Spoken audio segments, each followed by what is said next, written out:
was Christmas Eve, and I had to stir the pudding for next day with a copper stick from 7 to 8 by the Dutch clock. I tried it with the load upon my leg, and that made me think afresh of the man with the load on his leg, and found the tendencies of exercise to bring the bread and butter out of my ankle quite unmanageable. Happily, I slipped away and deposited that part of my conscience in my garret bedroom. "Hark," said I, when I had done my stirring, and was taking a final warm in the chimney corner, before being sent up to bed. "Was that great guns, Joe?" "Ah," said Joe, "there's another convict off." "What does that mean, Joe?" said I. Mrs. Joe, who always took explanations upon herself, said snappishly, "Escaped, escaped," administering the definition like tar water. While Mrs. Joe sat with her head bending over her needlework, I put my mouth into the forms of saying to Joe, "What's a convict?" Joe put his mouth into the forms of returning such a highly elaborate answer that I could make out nothing of it but the single word, "Pip." "There was a convict off last night," said Joe, aloud, "after sunset gun, and they fired warning of him, and now it appears they're firing warning of another." "Who's firing?" said I. "Drat that boy," interposed my sister, frowning at me over her work. "What a questioner he is. Ask no questions, and you'll be told no lies." It was not very polite to herself, I thought, to imply that I should be told lies by her, even if I did ask questions. But she never was polite, unless there was company. At this point, Joe greatly augmented my curiosity by taking the utmost pains to open his mouth very wide, and to put it into the form of a word that looked to me like sulks. Therefore, I naturally pointed to Mrs. Joe and put my mouth into the form of saying her, but Joe wouldn't hear of that at all, and again opened his mouth very wide, and shook the form of a most emphatic word out of it, but I could make nothing of the word. "Mrs. Joe," said I, as a last resource, "I should like to know, if you wouldn't mind much, where the firing comes from." "Lord bless the boy," exclaimed my sister, as if she didn't quite mean that, but rather the contrary. "From the hulks." "Oh," said I, looking at Joe, "hulks." Joe gave a reproachful cough, as much as to say, "Well, I told you so." "And please, what's hulks?" said I. "That's the way with this boy," exclaimed my sister, pointing me out with her needle and thread, and shaking her head at me. "Answer him one question, and he'll ask you a dozen directly.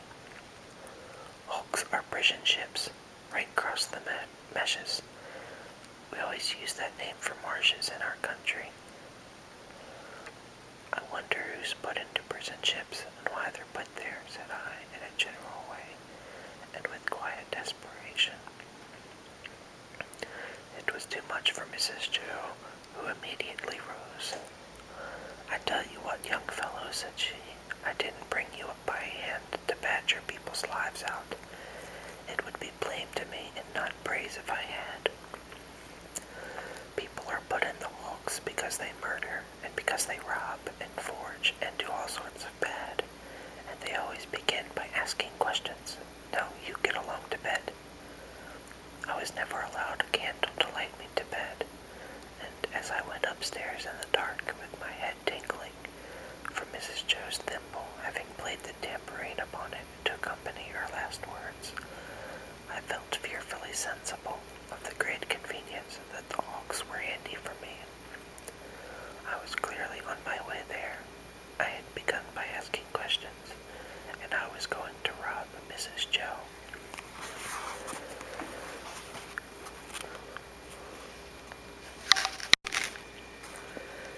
Since that time, which is far enough away now, I have often thought that few people know what what secrecy there is in the young under terror, no matter how unreasonable the terror, so that it be terror. I was in mortal terror of the young man who wanted my heart and liver. I was in mortal terror of my interlocutor with the iron leg. I was in mortal terror of myself, from whom an awful promise had been extracted. I had no hope of deliverance through my all-powerful sister, who repulsed me at every turn. I am afraid to think of what I might have done on requirement, in the secrecy of my terror. If I slept at all that night, it was only to imagine myself drifting down the river on a strong spring tide to the hulks. A ghostly pirate calling out to me through a speaking trumpet as I passed the gibbet station that I had better come ashore and be hanged there at once, and not put it off. I was afraid to sleep, even if I had been inclined, for I knew that at the first faint dawn of morning I must rob the pantry. There was no doing it in the night, for there was no getting a light by easy friction then. To have got one, I must have struck it out of flint and steel, and make a noise like the very pirate himself, rattling his chains. As soon as the great black velvet pall outside my little window was shot with gray, I got up and went downstairs, every board upon the way, and every crack in every board calling after me, "Stop, thief, and get up, Mrs. Joe."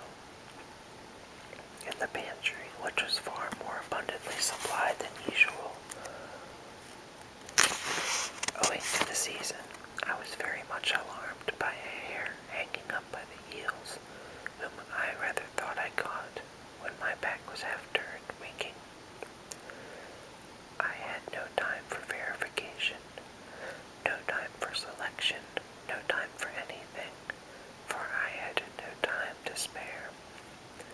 I stole some bread, some rind of cheese, about half a jar of mincemeat, which I tied up in my pocket handkerchief with my last night's slice, some brandy from a stone bottle, which I decanted into a glass bottle I had secretly used for making that intoxicating fluid, Spanish licorice water, up in my room, diluting the stone bottle from a jug in the kitchen cupboard.